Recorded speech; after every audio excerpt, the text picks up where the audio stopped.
to everyone. We're about to begin the final session of the conference. And the topic of this session is envisioning pathways to sustainable tropics. And it's basically about bringing it all together and, wrapping it up after all these sessions of new ideas and different angles from where to tackle the challenges of conservation and development. But before we move into that exercise of envisioning, I wanted to give you a visit of those of past envisionings. Let's go back in memory lane. Can everybody hear me? Can I? No? Bueno. So where can we start? We asked Philip to help us look into the archives, and we went as far as 1973, and we move along through 10 conferences down to 2015. And we start in 1973, where Charles Wackley directed the first conference called Man in the Amazon, and it had some of the topics that will repeat itself along those 30-something years: adaptive systems, study of agriculture and infrastructure in the Amazon, and indigenous communities. From there we moved to 1993, where Frontier Expansions in the Amazon, which became a book, was focusing on colonization, frontier expansion again, and cattle ranching. And this would be things that resonate throughout the history. From there, it's 1990, where Redford and Sanderson organized a conference that were looking at a broader scale of things, global economic change and international markets as the cost to natural resource use and exploitation. Again, indigenous communities remain as a main topic of that conference. From there, it's 1995, where we get some of the core topics of TCD and of the TCD approach. We have parks and people as one of the topics we discussed: gender, health, and the environment. And something very important from this conference is the idea to integrate practitioners and to bring voices from the field. That this is a pivotal moment in our trajectory of envisioning what needs to be done. It came from that, and also this idea of bringing donors and policy perspective into an academic conference. From there, it's 1999. This was a very technically focused conference on land use, land cover change, but it again incorporated that piece of technology with the topics that had been common in past conferences, like community-based approaches, in this case mapping and participatory mapping, frontiers, Amazon frontier dynamics, pasture, which takes us back to that cattle topic that had been in the agenda since 1973, land tenure, causes of deforestation, and something that we'll hear more later, which is harmonizing research agendas. From there, we'll jump into this idea of interdisciplinary and cross-disciplinary approaches. The next is 2002, where it was more about looking backward and looking forward for key historic trends, paradigm shifts in conservation and development, and particularly this idea of this as a space for the communication between the different sectors, particularly universities mixing up with donors, NGOs, and governments. And that, again, becomes a trend, an identity of this conference. From there, we have a working forest in the Tropics conference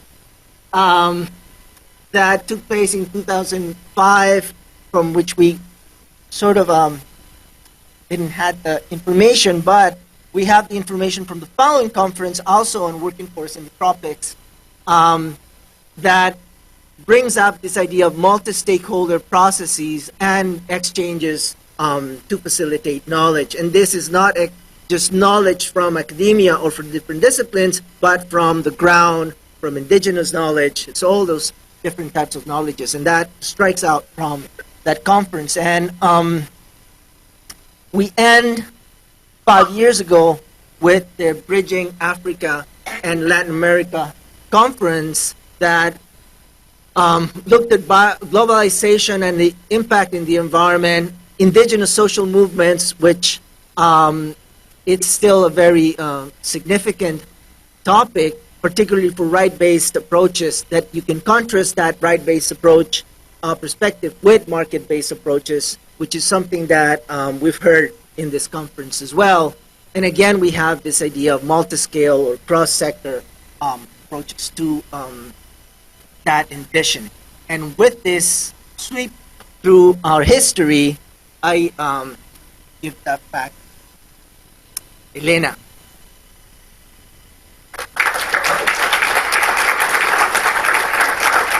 So thank you very much, Franklin, for taking us on this history lane. And I also want to recognize John and Bob that helped us put together this session. And just briefly mentioning, in that pathway I came in 1995 with the MERGE project, which a lot of you probably remember, Managing Ecosystems and Resources with Gender Empathy. And I've been in love with PCDs.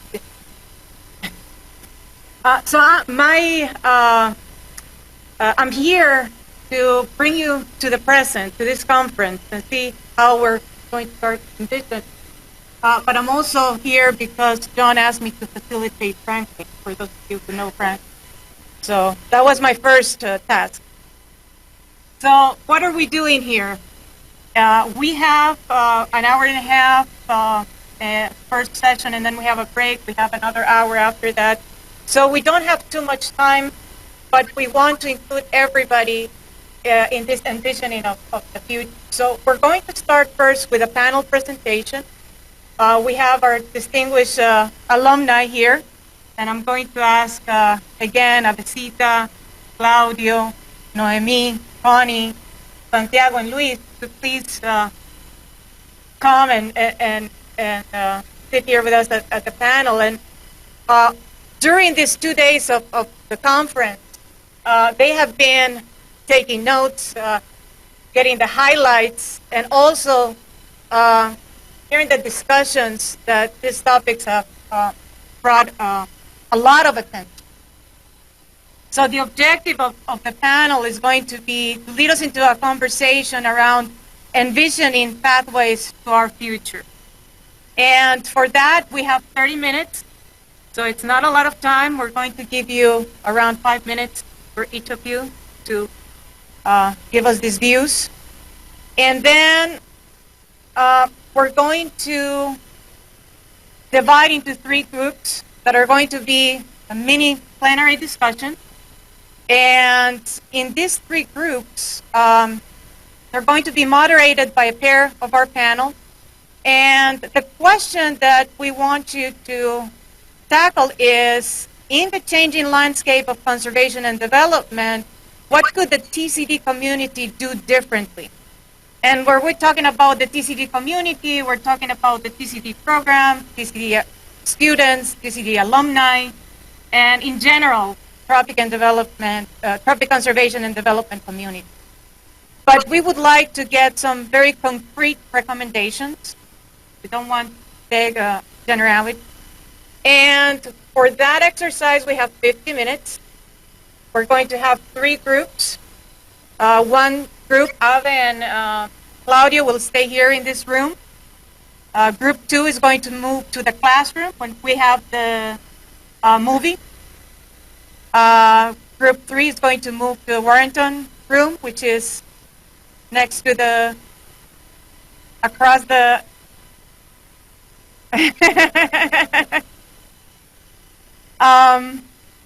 and then we're going to come back to a plenary session where we're going to be reporting back on these concrete recommendations. And then we hope to have a very vivid discussion and lead us to our final takeaways from the conference. And we have an hour, approximately an hour in this room. We're going to repeat this directions as we go along, but that's kind of the idea for this final session. Any questions before we start? In the back, anything that I did? Okay, great. Okay, so with that, let me, as you're going to see with the panel presentation, each pair of alumni, they're going to present specific pathway. And that's how we're going to be dividing the group. So we calculate that there are about 120 people in the room, probably a little bit less than that. So each group is going to be choose, where you think you would like to contribute in this presentation. Okay. So let's start with Lucho.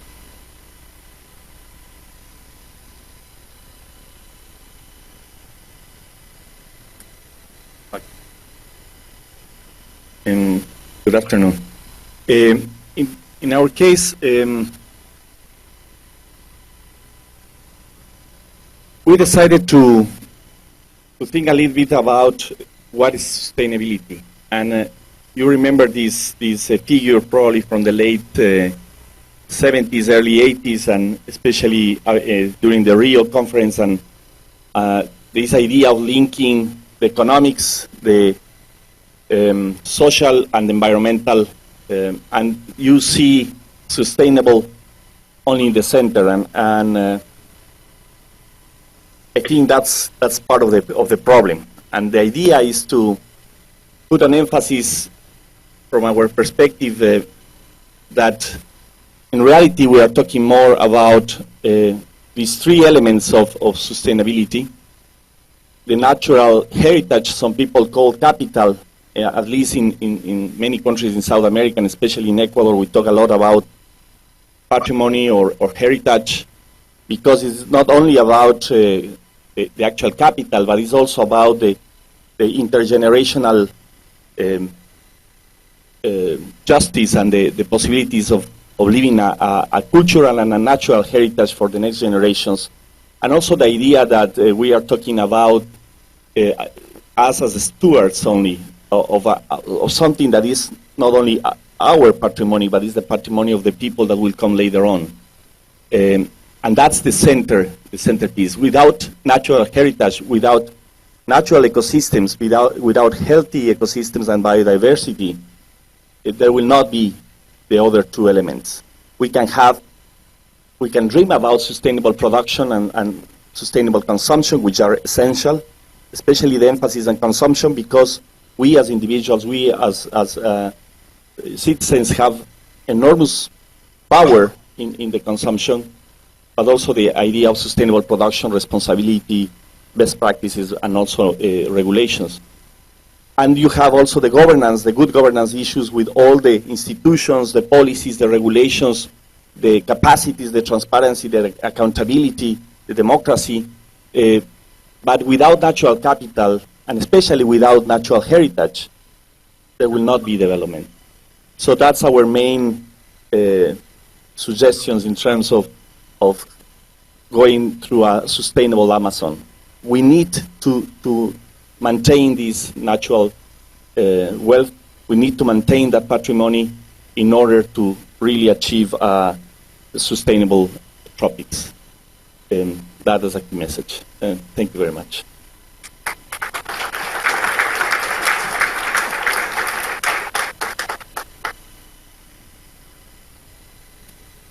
Well, I don't know what I'm doing here between this group of really experienced professionals. I left UF just a couple years ago, so my contribution will be to talk about what or how we, young professionals or academics, can contribute to a sustainable future. So we have seen in previous talks, either in our alumni meeting and here some needs that we need to form within our student body, such as developing skills for communication, fundraising, conflict management, etc. So looking ways to strengthen those realms in students. Other important things that comes out is collaboration, the importance of collaboration to achieve conservation efforts, and we see collaboration is, although might be something obvious that we need to work on, it's not really happening everywhere. No, actually, where I'm coming from Ecuador, it's common to see government, NGOs, universities working in common things and not speaking within each other, so duplicating efforts. No? And finally, I think also we go with these skills, no, to the field, with this academic skill, and we have also demand from the society. We are requested to provide solutions. People don't want to hear about how bad they are doing, how their resources are being depleted. They want from us to provide a solution to all these problems. And I think we are falling short in that. No? We are still concentrating our research in describing how these problems are so big and so difficult to resolve. No? Susana Padua was talking about, we do not need to know anything to confirm what is happening or how it needs to be solved. No? So, not forgetting that tools like adaptive management exist. No? So, not being afraid of proposing solutions to problems.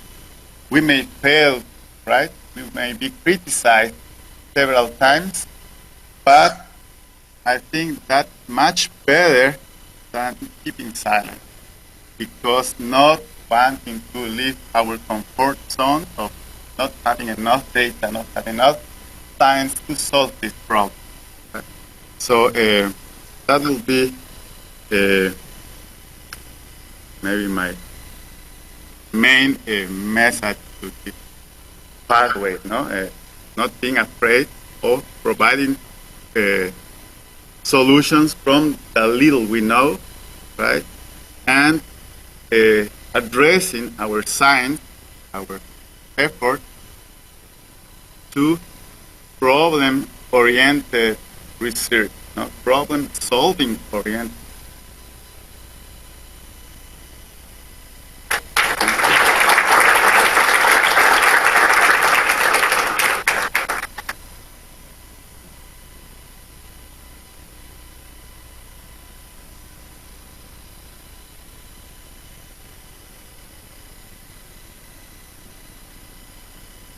Okay, thank you.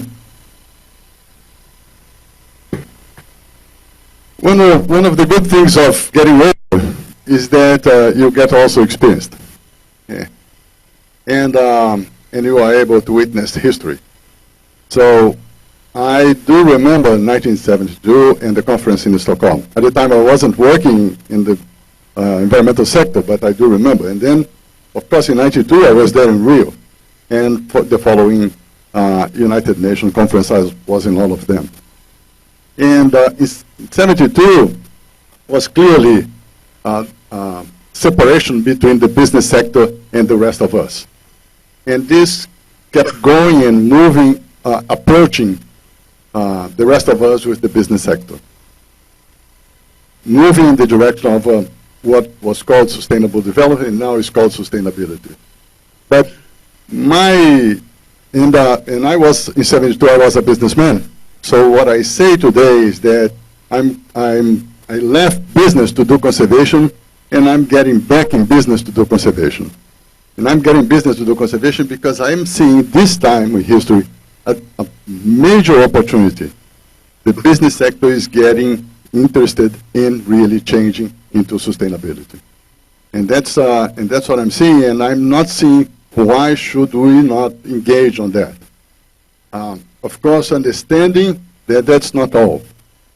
We have to pay attention to the communities there that are not in the biggest business. We have to pay attention into all the other variables in this situation. But let's take the opportunity and move into the future, especially us in academia, get more involved in doing more research and studying more ways that the business sector can reduce their footprint into our planet.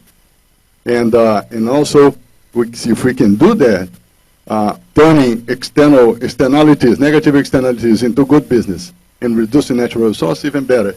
And I think only us can do that in the academic world. We are good in doing that, and we can do that. So I would suggest that we, as a group, think in ways we can engage, in ways we can work towards a more sustainable future. Thank you.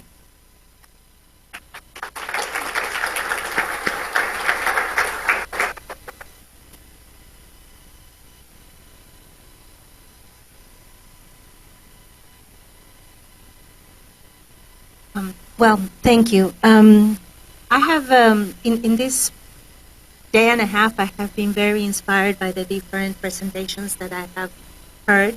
Particularly today, when I was listening to the different case studies and the efforts at the grassroots level to really make a difference on sustainability, sustainable production, sustainable consumption. And these examples came from different parts of the world. And this also makes me think that we do and we have to continue on the path of really understanding, knowing, documenting, analyzing all these different grassroots efforts. However, now I think that we also need to make sure that we scale up these efforts, because we cannot change this world with the limited time we have right now, because we're too many people putting too many pressures on the resources, and it is important to do that, but we have to complement those efforts with other macro efforts. These macro efforts would come in two ways, I think. The first one is an entry point of working more closely with the private sector through the value chains. So, for example, we have seen case studies of how producers have to change their behavior in order to respond to the demand of particular traders and particular retailers that put the conditions in the market for production. We know in the example of Brazil that in the past, a lot of deforestation came about because there were macro national policies that promoted cattle ranching in Brazil. You could not have a piece of land titled to your name in Brazil if you didn't open the land first. And you opened the land first and demonstrated that you had occupied it with cattle ranching, for example. And that's the way you got a title to your land, and that was national policy. So, like Claudio, and many years later, I've learned, and the world has changed also, and national governments are not they're still, of course, very powerful, and we need to pay attention to policy, of course, but also what is moving very much this production in the hinterland are the companies that are putting the demand on specific products. And we have to then, we have to have an entry point, a pathway towards sustainability by paying attention to the private sector and to global financial institutions that are putting all the money, are putting the subsidies to go into tropical forests for transformation of them to create, to have more products. So my what I advocate is that we continue doing very strong and good field work at the grassroots level understand those processes and those microcosmos, and then think how to scale up all those learnings and scale them up in two ways. With the entry point of looking at value chains in the private sector, remember, follow the money, and also looking at the policies at the national level that will cement, codify the changes in behavior in the forest so that we could have more sustainable production. Thank you.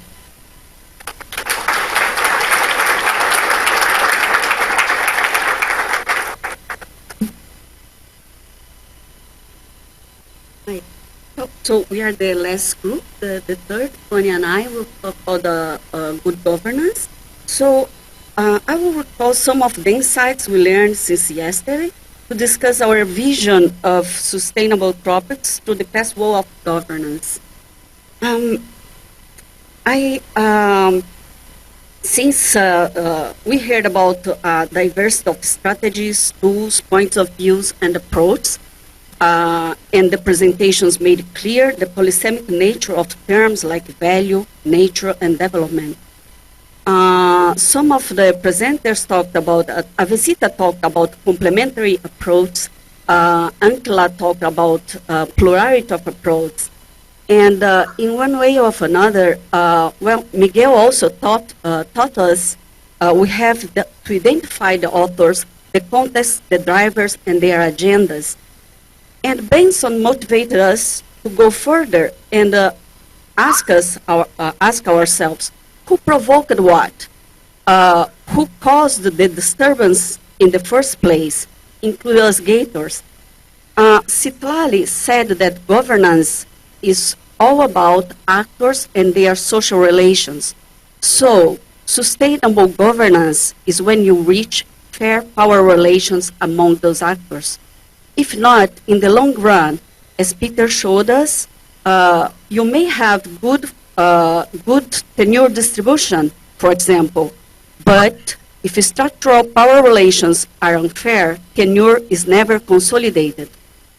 If not, if you don't have fair power relations, you can have even the ILO Convention 169 ratified in your country, and your country will be plagued with dams, like Philip showed us yesterday, without any previous informed consent by affected indigenous people. So the criteria to check if your strategy is really contributed to a sustainable tropic, contributed to a good governance, is to see how power relations are changing with your contribution. If participatory local community approach have not been successful, maybe we should go back and follow the Madrigal's advice and go back to the field to listen again and listen with new ears. I think we should learn how to look for new forms of knowledge production and new forms of intelligence and new forms of learning.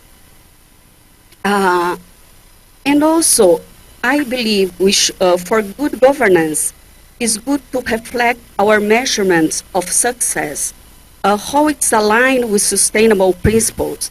So number of projects, amount of grants, corporations joined, even numbers of hectares under protected areas may not give us a good, clear picture of good governance. Maybe we should look for other forms of measurements.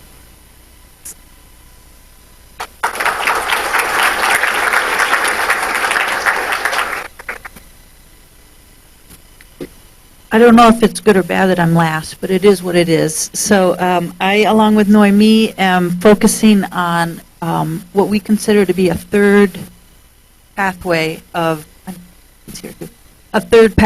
good governance that we would encourage you all to consider in your small group work. And in particular, I've got a couple slides that I want to accompany with my comments here. And within good governance, I wanted to highlight two particular aspects that, for me, were not as present as I think they could or should have been during this workshop. And so I would consider them, along with Noemi and what she talked about with fair power relationship, to be aspects of work, research, study, partnerships that TCD should consider moving forward on this pathway. And those two are governance and human rights and governance and climate change. Starting first with governance and human rights. Noemi and many others have mentioned ILO 169, the UN Declaration on the Rights of Indigenous Peoples. And the question still remains the so what question. Many countries have adopted these as resolutions or put them into national legislation, and yet we still see severe and obvious abrogations of human rights in these countries. And as Anelka well mentioned, and Wendy rightly reminded me of this, it's not just all about human rights, but human dignity within that sphere of how conservation and development engages with both communities, the private sector, and all other stakeholders. And so we're still at the point of having had years of these laws on the books and these UN agreements, and yet we still see drastic and severe infringements of human rights in the field of tropical conservation and development. Land tenure and titling continues to be a very thorny issue for all of us. Peter's presentation, just focusing on the data from Peru and Bolivia, shows how complex and murky some of the rules and regulations are. And we have an urgent case right before us in the country of Colombia, as Colombia is refining its peace process and defining what peace is going to look like. There are proposals on the table that would include degazetting national parks in the Colombian Amazon in order to resettle former fighters, both paramilitary and the left-wing rebels. And past history shows that when you move folks that have that sort of history into a new area, a new ecosystem that they're not familiar with, their first inclination is to clear and cut for cattle ranching. So the Colombian Amazon could well be under threat very, very soon. And what are the rights of those people versus the rights of those who have been living there, the rights of those who are making those decisions? And I think that TCD can and should have a lot to say about that. And then lastly, communities as defenders of the environment has, I think, always been a forte of TCD, and is exemplified by Chico Mendez, who many of us knew and worked with in the state of Acre, is the president of the Rubber Tappers Union at that time. And moving beyond these very unfortunate and tragic and iconic human rights violations, as Chico was murdered by a cattle ranching family that wanted to take over the land that they were defending, where do we go in translating these sorts of world attention-grabbing, violent abrogations of human rights, and how do we translate that into good governance within conservation and development? This case translated into what are now the extractive reserves in the Brazilian Amazon, and yet we continue to face significant challenges. This is some data from the Global Witness report that came out last year called Deadly Environment, totaling the killings of those who are defending environment over the past 11 years, comes to a total of 980 over that time frame. And unfortunately, right after this report came out, there was yet another violent murder in the Peruvian Amazon, which prompted a sub-report that Global Witness put out called Peru's Deadly Environment. And that report focused specifically on the case in Peru because of the murder of Edwin Chota, one of 4 Ashaninka leaders who was murdered in the Peruvian Amazon as he and the other leader who were en route to Brazil to talk about illegal logging in that region. Again, many of us knew Edwin in this room. David Salisbury in particular worked with Edwin in his community for many, many years. And so reconciling the personal relationships that we have with these people, being able to translate that into effective action that maintains and retains attention on these issues after the violence, and trying to make some good of that. The last point I want to make on this photo about Edwin is that just last week, my reference has to do with new partnerships, private sector, new donors. Just last week, there was a delegation that visited Edwin's community out in the Peruvian hinterland group of journalists, as well as Alexander Soros. Alexander Soros is the president of a foundation in his name. He is the son of George Soros, the billionaire, B with a B, billionaire leader of the Open Society Foundation. Open Society and Alexander Soros, who has a human rights type foundation, are donors and actors who are very, very powerful, not only because of their deep pockets, but because of who they are. And they may or may not be people and institutions that TCD normally would look to, either for funding or alliances, but perhaps we should be doing more of that. And again, I want to emphasize that this is not an issue that is just for our lawyer colleagues and those in the legal and judicial fields, but all of us have, I think, something to say about that. My last slide has to do with the, again, going back to the report, the deadly witness report that came out. I cut and pasted some of the rows in this report. The top 4 countries that came out in terms of deaths of those who are defending the environment over these 11 years: Brazil with 448, Honduras, Philippines, Peru is number 4 with 58. And so those were the slides that I had to accompany my my human rights thing. They're cutting me off. I had a bit more to say about climate change. Got 2 more slides, but dale pues. So it's quicker because it's climate change. You know? So my other one has to do about climate change, and for this I want to thank Christina for the great poster that she put together on the alumni survey, and a couple of quick points there. I didn't hear, maybe I wasn't listening, but I didn't hear as much about climate change as I thought I would here in terms of where we need to be going, either adaptation, mitigation, low emissions. Claudia brought that well to our point. In terms of the relationship between climate change, conservation, and development. And as our TCD alumni survey there shows in 2 different ways, this first slide showing the graphic that Christina put out that shows the importance that climate change had in the survey from the alumni, and then I took this really well done photo of part of her poster there about current issues that we as the TCD alum think that need to be addressed to meet future challenges. And again, she well bolded the sentence down there about climate change, which reads that the unanimity of voice with which our alumni spoke on this issue makes the clarion call a loud one. So again, what can and should TCD be doing in terms of climate change? And within that, lastly, the governance of climate change. This slide shows a map that has the participants of the Governor's Climate and Forest Task Force, GCF. These are 26 subnational jurisdictions, states, provinces, regions, that have come together and said, look, international climate change framework is not putting together a global climate change accord. We need to get moving on this. So it's subnational governments who are going to move ahead. These 26 subnational governments, as it says there, include about 30% of the world's tropical carbon, and they've got more than 20% of the world's forests, including 75% of Brazil's forests and over half of Indonesia's. And so these are governors and regional presidents who represent a lot of carbon, and the governance that's needed within that to ensure low emission rural development in these areas is crucial to many of the same goals that we have with tropical conservation and development. So with that, I will close on the issue of good governance as one of the 3 themes that we'll be talking about in our group. Thank you.